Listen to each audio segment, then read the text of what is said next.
A história de Sir Gawain e o Cavaleiro Verde começa na corte do rei Arthur, na véspera de Ano Novo. À medida que as festividades do feriado estão terminando, o rei Arthur expressa à multidão reunida que gostaria de ouvir a história de uma aventura emocionante.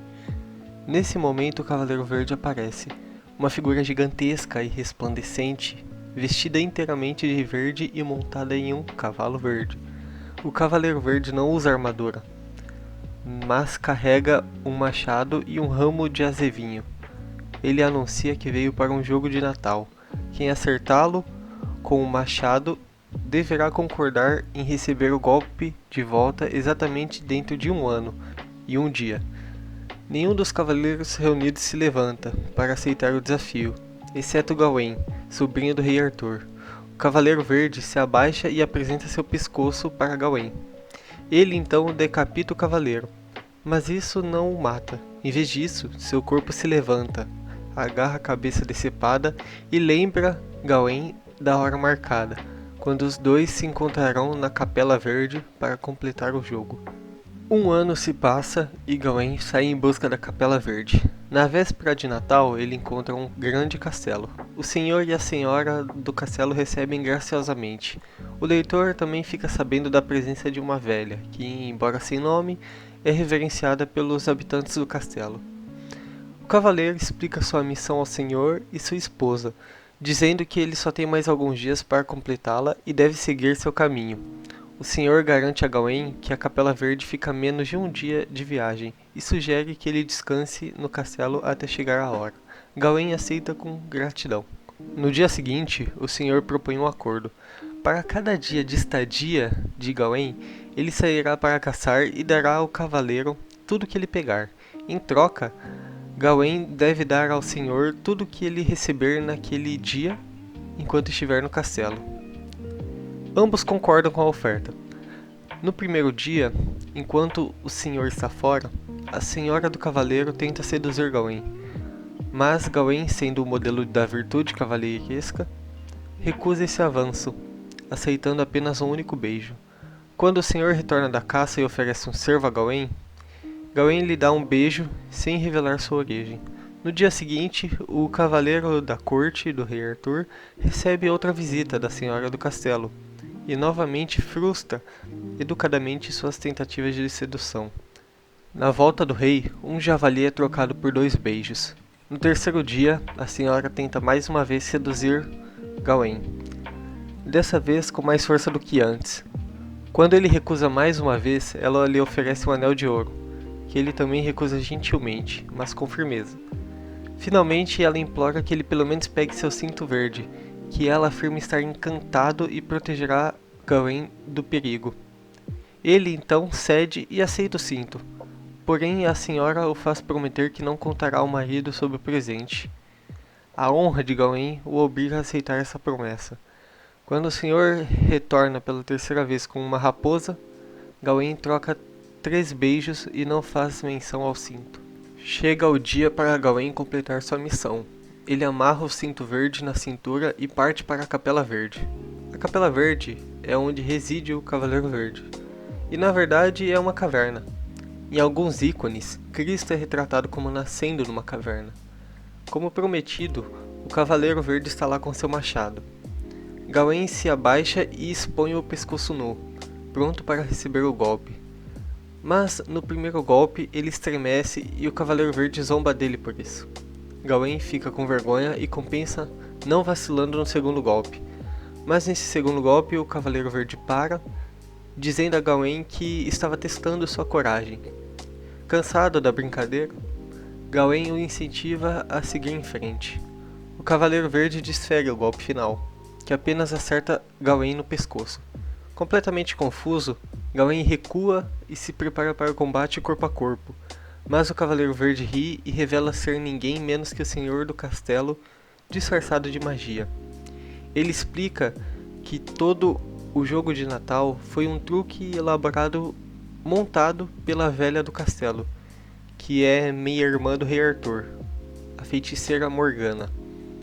Ela orquestrou essa conspiração para testar os cavaleiros do rei Arthur. Gawain recebe o corte no pescoço por esconder o cinto verde.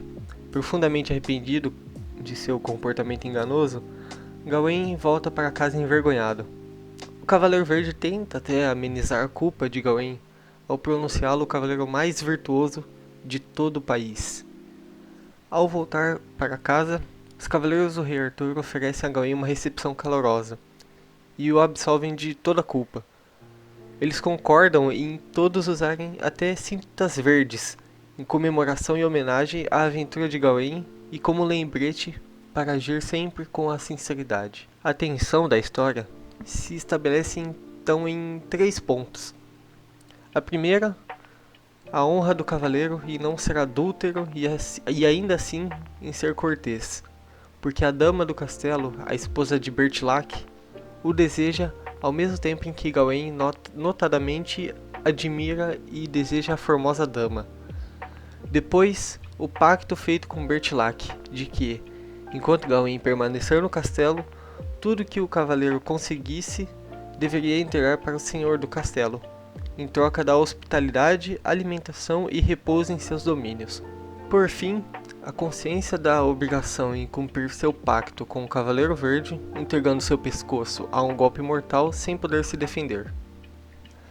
A história ela se passa durante o Ano Novo, o que dá um simbolismo de que as coisas novas estão chegando e as coisas velhas passarão. Além disso, o Cavaleiro Verde nos lembra os Homens Verdes da mitologia celta, que representam o renascimento. Ele tem essa aparência devido à Fada Morgana e sua magia, que representa o mundo antigo, o mundo pré-cristão. O Cavaleiro Verde pede para cortarem a cabeça dele.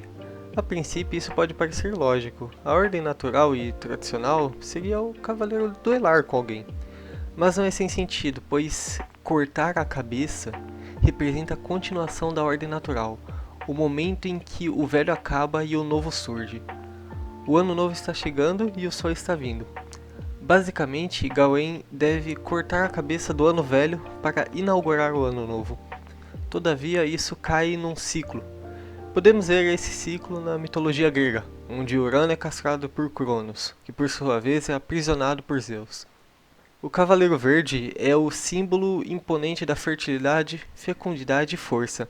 Ele representa a abertura sazonal do poema e se torna um enérgico dispositivo que percorre toda a narrativa.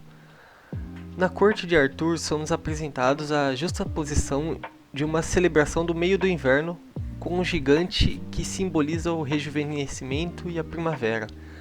A primavera é um tempo onde tudo é renovado e justamente essa presença do Cavaleiro Verde nos mostra Gawain antes da aventura e depois dela. É interessante notar que alguns artistas da Idade Média às vezes pintavam a cruz de Cristo verde como sinal da renovação trazida por Cristo e como expressão de esperança e salvação da humanidade. A cor verde neste contexto é usada simbolicamente para sugerir fortemente a relação entre morte, nascimento ou renovação. Talvez seja incorreto categorizar o Cavaleiro Verde como exclusivamente benevolente ou malevolente, exclusivamente demoníaco ou divino.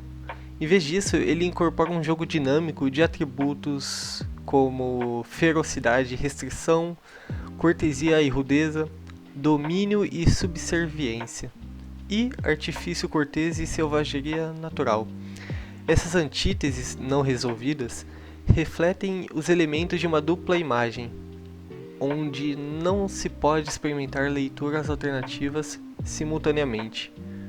O conceito da dupla imagem encontra paralelos no pensamento cristão medieval, como a simbolização de bom e mal, a noção de queda afortunada e o dogma da união hipostática. O Cavaleiro Verde é um ícone de um mundo livre e de uma jornada interior. A natureza, áspera e indiferente como deve ser, permanece ao longo do poema como uma base para entender a natureza humana, inicialmente definindo a humanidade suave de Gawain por contrastes, mas finalmente revelando a natureza humana como inseparável de sua própria matriz elemental.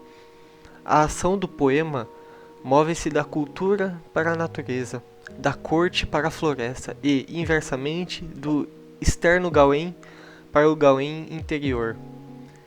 A chave do poema é a subjetividade do cavaleiro da corte do rei Arthur.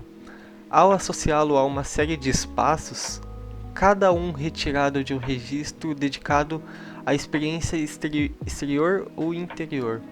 Esse contraste se volta para dentro de si mesmo. Externo e interno acabam sendo versões um do outro, sugerindo que o homem está sempre já na natureza e a natureza para sempre nele. A consciência subjetiva de Gawain, não suas emoções e desejos, que muitas vezes são bastante evidentes, mas seu sentido reflexivo, inerente a si mesmo, nunca será diretamente acessível para nós. No entanto, cada vez mais, à medida que sua jornada prossegue, começamos a perceber um homem interior, revelado como se em sombra pelas superfícies e espaços que criam sua presença na narrativa.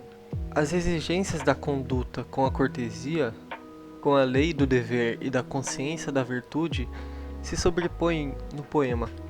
Como evidência dessas exigências de perfeição, Gawain recebe um escudo com um pentagrama, onde cada linha se sobrepõe à outra, como um nó de Salomão.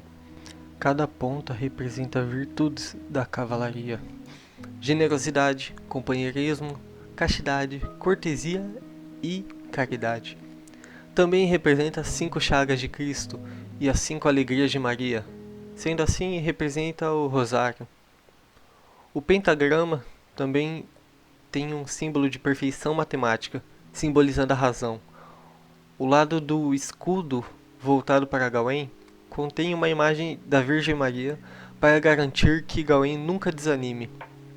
A imagem de Nossa Senhora representa a perfeição moral, uma vez que nasceu sem pecado.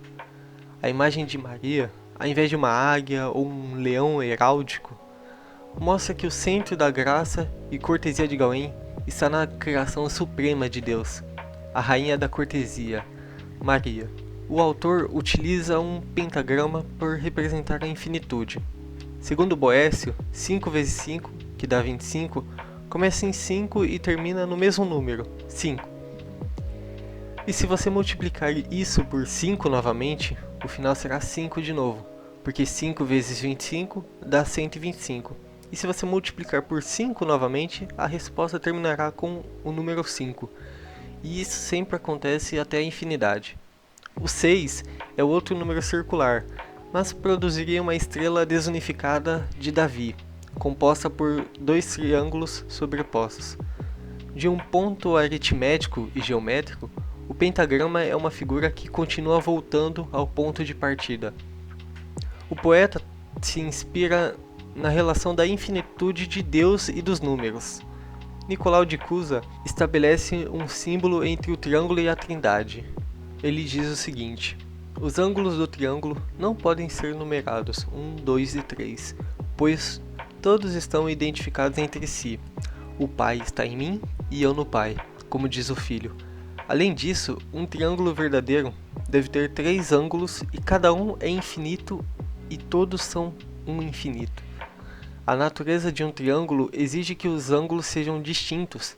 A unidade da essência exige que esses 3 ângulos não sejam realmente distintos, mas um ângulo.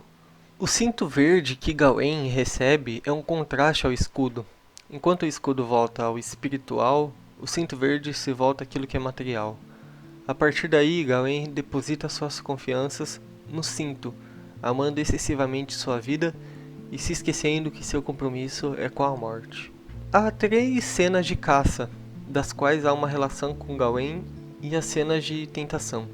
No primeiro dia, Gawain é tímido como um cervo, pois age de maneira passiva ao fingir que está dormindo. Aqui, a dama vence ao conquistar o corpo de Gawain, pedindo-lhe um beijo. Aliado a isto, a carne do cervo pode representar o prazer sexual, o prazer da carne. No segundo dia, o cavaleiro é usado como um javali, ao tentar resistir aos avanços da senhora.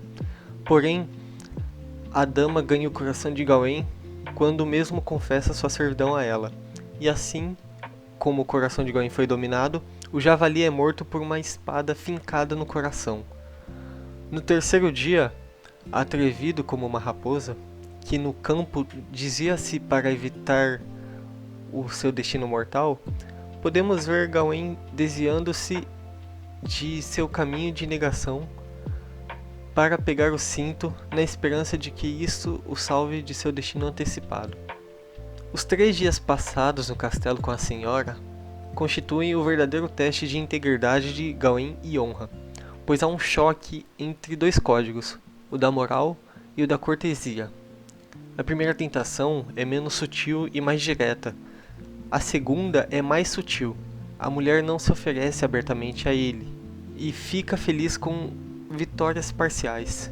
O último dia de tentação é o mais importante de todos. Inclui momentos de humor, ironia e perigo. No entanto, este também é um momento de maior tensão moral, quando Gawain faz seu movimento mais importante e mais seriamente errado. Ele aceita o cinto da senhora.